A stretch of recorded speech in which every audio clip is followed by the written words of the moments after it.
Hello बच्चों, आज हम करेंगे theme four thinker belief and building. Theme four of ancient history class 12th का है ये। Theme four thinker belief and building, cultural development. Theme four में हम लोग को कल्चर डेवलपमेंट पढ़ना है 600 बिफोर क्रिस्ट एरा से 600 कॉमन एरा तक। ठीक है, अब उसके अंदर सबसे पहले हम देखेंगे, देखो एक स्कल्पचर दिया हुआ है सांची का। ठीक है, तो आज हम सांची के बारे में कुछ पढ़ेंगे। जैसे कि सांची के बारे में हम लोग को पढ़ना है, तो जो सांची का स्कल्पचर है उसके बारे में हमको डिटेल कहाँ से मिलता है, तो एक बुक है जिसका नाम है ताज उल इकबाल तारीख भोपाल। ये बुक का नाम है, मतलब इंग्लिश में हिस्ट्री ऑफ भोपाल। इसको ट्रांसलेटेड कौन किया था इंग्लिश में? H.D. बार्स्टो ने 1876 में। H.D. बार्स्टो ने 1876 में इसको ट्रांसलेट किया था। और उसका बुक का क्या नाम है? ताजुल इकबाल तारीख भोपाल। इसके अंदर हम लोग को सांची की स्तूपा के बारे में पूरा डिटेल मिलता है। ठीक है, तो सांची कनक खेरा, और ये कौन है? शाहजहान बेगम। ये बहुत इंपॉर्टेंट पर्सन है, शाहजहान बेगम। ठीक है, अब देखते हैं सांची स्तूपा के बारे में। ये बुक में लिखा है, ये बुक आपको याद होना चाहिए। H.D. बार्स्टो 1876 में इसको इंग्लिश में ट्रांसलेट किए थे, हिस्ट्री ऑफ भोपाल नाम से। ठीक है, ताजुल इकबाल तारीख भोपाल, इसमें से ही हम लोग को सांची स्तूपा के बारे में मिलता है। अब देखो, इसको जो शांति स्तूपा को ना, पहले जब 19th सेंचुरी में जब यूरोपियन आए इंडिया में, तो यूरोपियन ने सांची स्तूपा को देख के इन लोग ने सोचा कि सांची स्तूपा को हम अपने कंट्री में लेके जाएंगे। तो जो उस टाइम की भोपाल की जो रूलर थी ना, शाहजहान बेगम, उसने परमिशन नहीं दिया फ्रांस को कि तुम अपने घर में, तुम अपने कंट्री में लेके जाओ हमारे स्तूपा को। ठीक है, और फिर इसी के समय क्या किया इन लोग ने, उसको प्लास्टर कास्ट कॉपी दे दिया। ठीक है, फ्रेंच और इंग्लिश को सांची स्तूपा का प्लास्टर कास्ट कॉपी दे दिया, और ओरिजिनल जो रिमेन है वो भोपाल स्टेट में रह गया। ठीक है, उसको कहीं लेके जाने नहीं दिया, उसका प्लास्टर कास्ट कॉपी बना के उनको फ्रांस और इंग्लिश को दे दिया कि तुम अपने कंट्री में ये लेके जाओ, अपनी म्यूज़ियम में वो रखना। ठीक है, तो जो शाहजहान बेगम है ना, अभी जो मैं फ़ोटो दिखाया, ये शाहजहान बेगम, ये बहुत इंपॉर्टेंट पर्सन है। इन्होंने ही इन्होंने ही शाहजहान बेगम ने ही, और इसका साहब, ये रूलर ऑफ भोपाल थी। और इसके बाद एक और सक्सेसर आया था, सुल्तान जहान बेगम। इन दोनों ने मिलके जो सांची के स्तूपा को प्रिजर्व किया था, उसको संभाल के रखा था। और बाद में इन लोग ने इसको फंड भी किया। क्यों फंड किया? क्योंकि पब्लिकेशन के लिए। ठीक है, so see also funded the publication of the volume. जो भी वॉल्यूम लिखा गया था सांची स्तूपा में, उसको भी बाद में पब्लिश किया गया, तो उसको फंड कौन किया? इन दोनों ने किया, शाहजहान बेगम और सुल्तान जहान बेगम। तो शाहजहान बेगम, सुल्तान जहान बेगम ने सांची स्तूपा को बचाने के लिए बहुत सारा पैसे भी फंड किया। ठीक है, और फिर जॉन मार्शल थे, उन्होंने इम्पोर्टेंट वॉल्यूम लिखा था सांची तो सुल्तान जहान। ठीक है, सांची तो सुल्तान जहान एक करके ऐसे वॉल्यूम लिखा था जॉन मार्शल ने, और उसको फिर फंडेड किया इन लोग ने। फंडेड किया किसने? शाहजहान बेगम और सुल्तान जहान बेगम ने। ठीक है, तो इस तरीके से ये सब है। उसके बाद फिर आगे हम देखेंगे, बस इसके अंदर इतने इम्पोर्टेंट है। उसके बाद फिर सांची स्तूपा को बचाया गया। जैसे बहुत सारे रेलवे, मतलब बहुत सारे चोर कट्टे थे ना जो सांची स्तूपा को तोड़ के लेके जा रहे थे, तो इस तरीके से उसको बचाया गया है। बस ये सब लिखा है, इतने काम का नहीं है ये सब। अब हम लोग पढ़ेंगे, अब हम पढ़ेंगे background sacrifices and the debate. ठीक है, बैकग्राउंड सेक्रीफाइसेस एंड डिबेट। तो देखो, हम फर्स्ट मिड मिलेनियम बीसी, मतलब 600 बीसी से 300 बीसी के बीच में। फर्स्ट मिड मिलेनियम, मिलेनियम मतलब 1000, और मिड है मतलब 500, तो वही 600 से 300 बीसी के बीच में क्या क्या हुआ। तो उस टाइम थिंकर्स का डेवलपमेंट हुआ था इंडिया में, और थिंकर्स का डेवलपमेंट बहुत तेज़ी से चल रहा था। तो पूरे इंडिया में क्या हुआ? महावीर और गौतम बुद्ध का डेवलपमेंट हुआ था, ग्रीस में एरिस्टोटल का हुआ था, और सोक्रेट, प्लेटो, एरिस्टोटल का ग्रीस में हुआ था, और चाइना में कॉन्गजी का हुआ था, और जराथुस्त्र का ईरान में हुआ था। ठीक है, तो ये सब पूरे ऑल ओवर वर्ल्ड में डेवलपमेंट चल रहा था 600 बीसी से 300 बीसी के बीच में। ठीक है, तो इसके बाद फिर हम लोग को थोड़ा सा पढ़ना है सेक्रीफाइस ट्रेडिशन। अब सेक्रीफाइस ट्रेडिशन में हम लोग देखेंगे कि कैसे पहले ऋग वेदा में सेक्रीफाइसेस होता था ना। ऋग वेदा कब लिखा गया था? 1500 से 1000 BC के बीच में, और इसमें सेक्रीफाइसेस होता था। और इसमें सेक्रीफाइसेस कैसे किसके नाम पे होता था? भगवान के नाम पे। कौन से भगवान के नाम पे? अग्नि हो गया, इंद्र हो गया, सोम हो गया, ये सब के नाम पे सेक्रीफाइसेस होता था। चैंट हिम्स पढ़े जाते थे, चैंट किए जाते थे हिम्स को। ठीक है, किसके लिए किए जाते थे? हम लोग को प्रेयर करते थे पीपल, किसके लिए? गुड कैटल हो, उसका अच्छा बच्चा हो, सन हो, और गुड हेल्थ रहे, उसका लॉन्ग लाइफ जिए, इसीलिए। ठीक है, तो पहले जब सेक्रीफाइसेस करते थे ऋग वेदा के टाइम, तो सेक्रीफाइसेस कैसा था? कलेक्टिव था। ये बहुत इंपॉर्टेंट वर्ड है। पहले जब सेक्रीफाइसेस करते थे तो कलेक्टिव टर्म में करते थे। लेटर फिर सेक्रीफाइसेस, लेटर वैदिक पीरियड में जो सेक्रीफाइसेस करने लग गए ना 1000 से 500 बीच में, लेटर वैदिक पीरियड में, तब सेक्रीफाइसेस डोमेस्टिक यूनिट के लिए करने लगे, मतलब खुद के फ़ायदे के लिए करने लग गए। और ऋग वेदा में कलेक्टिवली करते थे, मतलब पूरा कम्युनिटी उसका पूजा करता था, तो मतलब पूरा कम्युनिटी को ही फ़ायदा होना चाहिए। लेकिन लेटर वैदिक पीरियड में डोमेस्टिक यूनिट पे पूजा करने लग गए, मतलब खुद का इंडिविजुअल बेसिस पे फ़ायदा देखने लग गए। इसीलिए बहुत सारा बड़ा बड़ा सेक्रीफाइसेस होने लग गया, जैसे कि राजस्व हुआ, अश्वमेध, ये सब सेक्रीफाइसेस होने लग गया। और ये सब सेक्रीफाइसेस कौन कराता था? ब्राह्मण लोग करवाते थे। अब जैसे सेक्रीफाइस बढ़े तो बहुत सारा क्वेश्चंस आया उस टाइम के लोगों के माइंड में। और वो बहुत सारा क्वेश्चंस क्या आया कि हमारा मीनिंग ऑफ लाइफ क्या है। ठीक है, हमारा मीनिंग ऑफ लाइफ क्या है? Possibility of life after death, हम मर जाते तो हमारा लाइफ का पॉसिबिलिटी क्या होता है? ये सब क्वेश्चन दिमाग में उठने लगे। फिर रीबर्थ का दिमाग में उठने लग गया। फिर क्या रीबर्थ किसके कारण होता है? पास्ट एक्शन के कारण होता है। तो ये सब क्वेश्चन का आंसर कौन देगा? तो ये सब का क्वेश्चन का आंसर हम लोग को उपनिषद में मिलता है। और इसको बहुत सारा डिबेट किया गया, उसके बाद फिर डिबेट किया गया और बहुत सारा रिलीजियस सेक्ट आया, और ये सब को डिबेट करके एक अलग अपना अपना थियरी दिए। तो वैसे हम लोग को पढ़ना है डिबेट एंड डिस्कशन। तो डिबेट एंड डिस्कशन में हम लोग पढ़ेंगे कि बुद्धि टेक्स्ट में लिखा गया 64 सेक्ट लिखा गया स्कूल ऑफ थॉट। ठीक है, 64 सेक्ट लिखा गया बुद्धि टेक्स्ट में। तो क्या होता था कि बहुत सारे अलग अलग पंडित लोग हैं, बहुत सारे अलग अलग आस्तिक लोग हैं। ठीक है, तो उन लोग आते थे, अपना अपना डिस्कशन करते थे। और कहाँ डिस्कशन करते थे वो? तो डिस्कशन करते थे, एक प्लेस रहता था, उसका नाम है कुटा कारसाल। कुटा कारसाल, यहाँ पे डिबेट होता था, यहाँ पे डिबेट होता था, कुटा गारा साल में डिबेट होता था। ठीक है, और वो कुटा कारसाल कैसे बना होता था? एक हट था जो पॉइंटेड रूप से बना होता था। ठीक है, तो एक हट था वो पॉइंटेड रूप से बना होता था बस। और वहाँ पे इन लोग डिबेट करते थे। ठीक है, और अगर समझ लो दो फिलोसफर डिबेट कर रहे और एक फिलोसफर हार गया और जो दूसरा जीत गया, तो जो हारा हुआ व्यक्ति है वो दूसरे का फॉलोअर बन जाता था, और जो हारा हुआ के सामने और आसपास जितने भी लोग हैं वो सारा जीता हुआ व्यक्ति का फॉलोअर बन जाते थे। ठीक है, तो इसी तरीके से हम लोग को पढ़ना है बुद्धा और महावीरा का।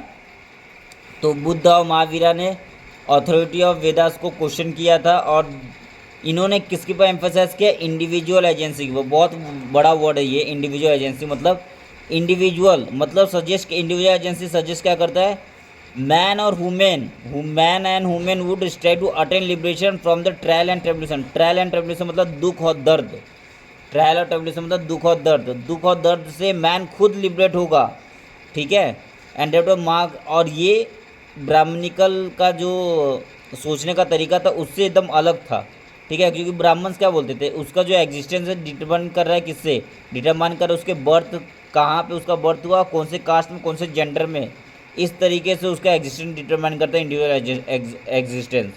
लेकिन बुद्धिज्म बोलता नहीं, ऐसा नहीं है, वो दुख दर्द से दूर हो सकता है इस वर्ल्ड से। ठीक है, तो उसी के बीच में हम लोग को उपनिषद से बहुत सारा वर्जेस देखने मिलता है, जैसे कि छंदोग्य उपनिषद से बहुत ऐसे देखने मिलता है। The nature of the self, मतलब हमारा नेचर ऑफ द सेल्फ एक राइस के दाने से भी छोटा है, और हमारा वही सेल्फ ऑफ माइंड इतना बड़ा है कि उसके अंदर अर्थ से भी greater than earth, greater than the universe, greater than the haven.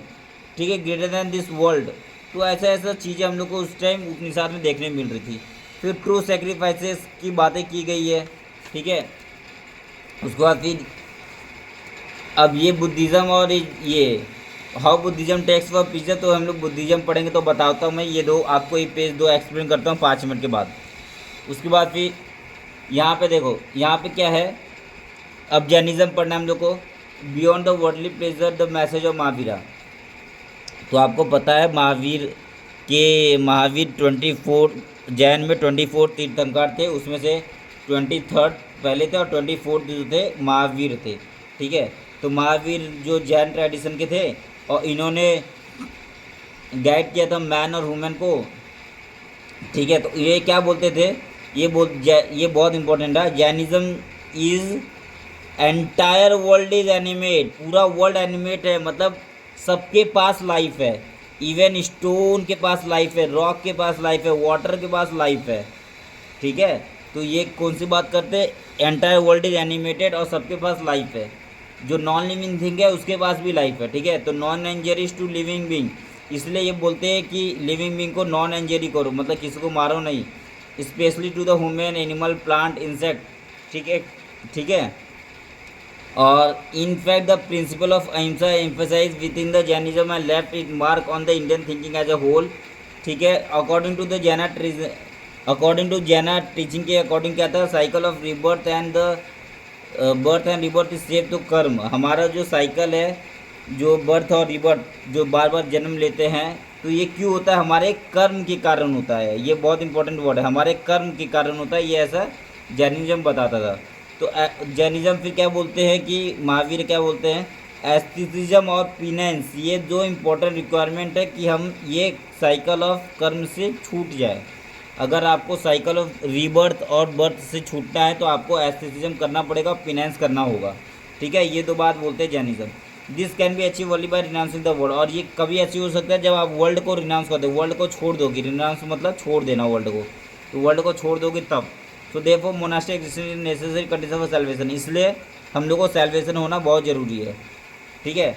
और फिर जैन मॉन्क अपना 5 वो देते हैं, ठीक है। 5 वो क्या है, टू एब्सटेन फ्रॉम किलिंग, किसको मारना नहीं है। फिर क्या, स्टीलिंग एंड लाइंग, ठीक है, स्टीलिंग एंड लाइंग नहीं करना है। उसका टू ऑब्जर्व सेलिबेसी, ब्रह्मचर्य अपनाना है। और लास्ट वाला किसने दिया था, ये ब्रह्मचर्य अपनाने का महावीर ने दिए थे। और जो चार है वो पहले के जैन तिंकतार ने दिया था, ठीक है। To abstain from possessing property को ये पोजेस नहीं करना है, ठीक है। तो आपने पहले भी इसको पढ़ा होगा इस तरीके से, देखो आपने इसको इस तरीके से पढ़ा होगा कि जो 5 वाव है वो जैनिज्म का क्या है, 5 वाव, तो ऐसे पढ़ा होगा ना आपने। अहिंसा है, उसके बाद फिर ट्रूथ बोलना है हम लोग को, उसके बाद अस्तेय, उसके बाद पारिग्रह, उसका ब्रह्मचर्य, ये पढ़ा होगा ना आपने, ब्रह्मचर्य, अहिंसा, ट्रूथ, अस्तेय, अपारिग्रह और ब्रह्मचर्य, ये 5 एलिमेंट जो है वो जैन का एलिमेंट है, ठीक है। जैन में यही 5 के बारे में बात किया गया है, ठीक है। तो मैं अभी आपको बताया ना, ये 5 हो, एब्सटेन फ्रॉम किलिंग, अहिंसा, स्टीलिंग एंड लाइंग नहीं करना है। उसके बाद फिर टू ऑब्जर्व सेलिब्रेशन, ब्रह्मचर्य, और to abstain from possessing property. तो पोजेसिंग प्रॉपर्टी मतलब ये है, absent of possessing property, absent of possessing property, aparigraha है, ठीक है। और फिर नॉन किलिंग ऑफ एनिमल क्या है, देखो, एब्सेंट फ्रॉम किलिंग, तो ये है absent from killing, not killing, अहिंसा, ठीक है। फिर ये ट्रूथ बोलना है। और अस्तेय क्या है, stealing and lying, not stealing and lying, क्या है, स्टीलिंग एंड लाइंग नहीं करना है हम लोग को, स्टीलिंग एंड लाइंग नहीं करना है, ठीक है।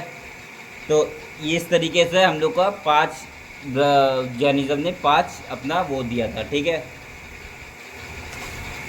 अब देखो, इसमें से ही फिर एक कहानी हम लोग को दिखने मिलता है कि प्राकृतिक टेक्स्ट है जिसके अंदर जिसका नाम है उत्तराध्यान सूत्र में हम लोग को ये देखने मिलता है कि जो क्वीन थी कमलावती, इन्होंने अपने हस्बैंड को ट्राई किया कि रिनाउंस कर दो वर्ल्ड। ठीक है, तो इस तरीके से हम लोग को देखने मिलता है स्टोरी। अब जैनिज़्म पूरा फैला, लेकिन जैनिज़्म को हम देखते हैं कि जैनिज़्म ज़्यादा फैल नहीं पाया। ठीक है, और जैनिज़्म का ज़्यादा फैल क्यों नहीं पाया, क्योंकि जैनिज़्म ज़्यादा एक्सट्रीम की बात करते हैं। ठीक है, ज़्यादा मतलब पूरा एक्सट्रीम की बात करते हैं, इसलिए जैनिज़्म ज़्यादा नहीं फैल पाया। और जैनिज़्म का हम लोग को लिटरेचर देखेंगे तो वो प्राकृत लैंग्वेज में लिखा गया, संस्कृत में और तमिल में लिखा गया था। ठीक है, जैसे ये देखो मनुस्क्रिप्ट लिखा गया है जैन तीर्थंकर के द्वारा। ठीक है, उसके बाद फिर बुद्ध हम लोग पढ़ेंगे। अब बुद्ध पढ़ने से पहले हम लोग थोड़ा सा बुद्ध का देखते हैं। ठीक है, बुद्ध का पहले हम लोग थोड़ा पढ़ते हैं। तो बुद्धिज़्म जो है, Buddha and the quest for enlightenment, तो बुद्ध बहुत पूरे वर्ल्ड में फैला। ठीक है, बुद्धिज़्म सिर्फ इंडिया में नहीं रहा, वो सेंट्रल एशिया में फैला, चाइना में फैला, कोरिया में फैला, जापान में फैला, फिर श्रीलंका में फैला, और म्यांमार, थाईलैंड, इंडोनेशिया में फैला। ठीक है, तो बुद्धिज़्म बहुत जगह फैला था। और बुद्धिज़्म जो सिद्धार्थ नाम था उनका, और हम लोग को इनका और कहाँ से मिलता है, तो एक हैगियोग्राफी जो है, बायोग्राफी ऑफ द संत।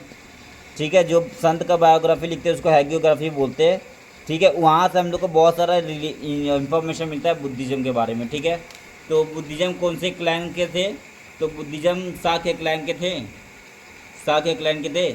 और इन्होंने अपना जर्नी स्टार्ट किया था। देखो सिंपल सी बात है, बुद्ध भगवान ने जब देखा कि एक मरा हुआ व्यक्ति को देखा और एक एस्थेटिक को देखा और बीमार आदमी को देखा, तो उनका जो ओल्ड एज और डिजीज और डेथ को देखा, तो उनका पूरा दिमाग चेंज हो गया और वो चले गए सत्य की खोज में, सत्य को खोजने के लिए। ठीक है, तो उन्होंने जब ओल्ड मैन को, सिक मैन को, कॉर्पस को देखा था, तो इस तरीके से वो चले गए धर्म ट्रूथ खोजने, और वहाँ पे उन्होंने ट्रूथ खोज लिया, और फाइनली उन्होंने धर्म को या पाथ ऑफ राइटियस को मतलब अटेंड कर लिया, और एनलाइटनमेंट अटेंड कर लिया बुद्ध जी ने। ठीक है, उसके बाद फिर देखो टीचिंग ऑफ बुद्धा क्या है, the Buddha religious have been reconstructed from the story in the Sutta Pitaka. अब इस सूत पिटका क्या है, तो सुनो सूत पिटका वगैरह क्या है। अब देखो, अब मैं आपको सूत पिटका बताता हूँ अच्छे से। ठीक है, अभी मैं आपको बोला ना ये वाला पेज मैं बताता हूँ, तो ये वाला पेज आप सुनो। ये वाले पेज में क्या लिखा है, आपको देखो, आपको बुद्ध का टेक्स्ट जो है 3 टेक्स्ट में डिवाइड किया गया। पहला सूत्र पिटका, फिर दूसरा विनय पिटका, इसके बाद फिर अभिधम्म पिटका। ठीक है, अब जो सूत्र पिटका था, ये इसको क्या बोलते हैं हम लोग, त्रिपिटकास बोलते हैं ना, त्रिपिटकास बोलते हैं। सूत्र पिटकास में क्या लिखा गया है, तो सूत्र पिटकास में क्या लिखा गया है, तो सूत्र पिटकास में क्या लिखा गया है, तो सूत्र पिटकास में लिखा गया है हम लोग का,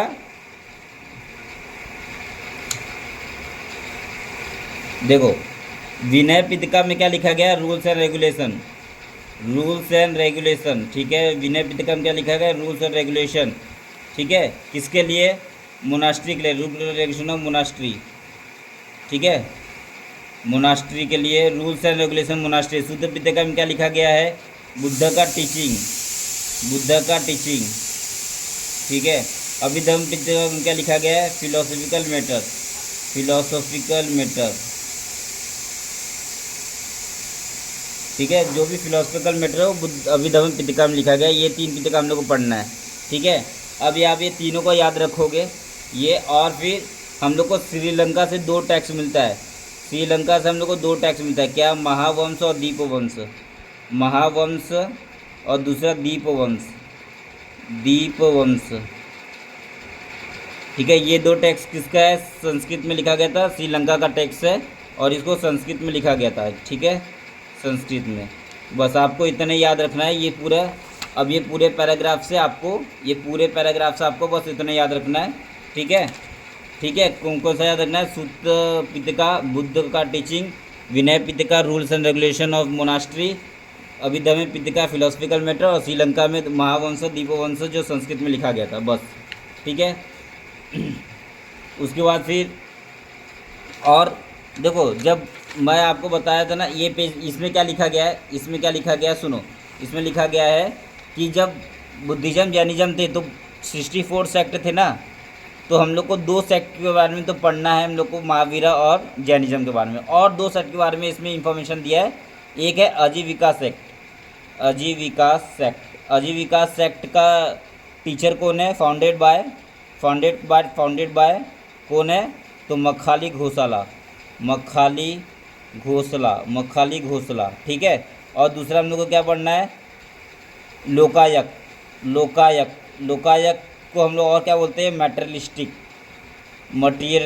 जो मटेरियलिस्टिक मतलब जो पैसा वैसा में ज़्यादा बिलीव करते हैं, मटेरियलिस्टिक पर्सन, जो मतलब आरामदायक ज़िंदगी जीते हैं। इसका फाउंडर कौन है, बाय अजीत खेमलिन, अजीत केस कम्बलिन, ठीक है।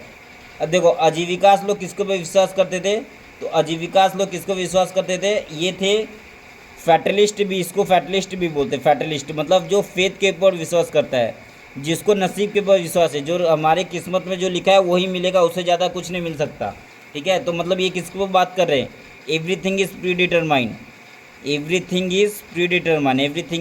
डिटरमाइंड, हर चीज़ पहले से प्री डिटरमाइन है, इसीलिए हम लोग को जो किस्मत में जितना मिलेगा वो पहले से डिटरमाइन है। आजीविका लोग उसकी बात करते हैं, इसलिए इसको फैटलिस्ट भी बोलते हैं, ठीक है। लोकायुक्त को हम लोग मेटलिस्टिक भी बोलते हैं, क्यों, क्योंकि ये बताते हैं कि जो हमारे पास मतलब no survival after death, death के बाद कोई सर्वाइवल नहीं है। मतलब आपको जितना भी मज़े करना है वो आपको इस अर्थ पे ही करना है, ठीक है। तो आप इसलिए मटेरियलिस्टिक जीवन को जियो, ये हम लोग को अजीत केस कम्बलिन बताते हैं, ठीक है। इसलिए इसको हम लोग मटेरियलिस्टिक भी बोलते हैं, ठीक है। तो बस हम लोग को यही इतना ही 2 पढ़ना था। अब देखो यहाँ पे देखो, मखाली घोसाला जो आजीविका सेक्ट के थे, मचाली घोसाला जो आजीविका सेक्ट के फाउंडर है, मकाली घोसाला, ठीक है। और अजीता केस कम्बलिन जो कि लोकायत के फाउंडर है, ठीक है। और उनको मैंने बता दिया, जो आजीविका थे वो क्या फैटलिस्ट बोलते थे, एवरीथिंग इज प्री डिटरमाइन। और सेकंड टीचर जो थे लोकायत के, वो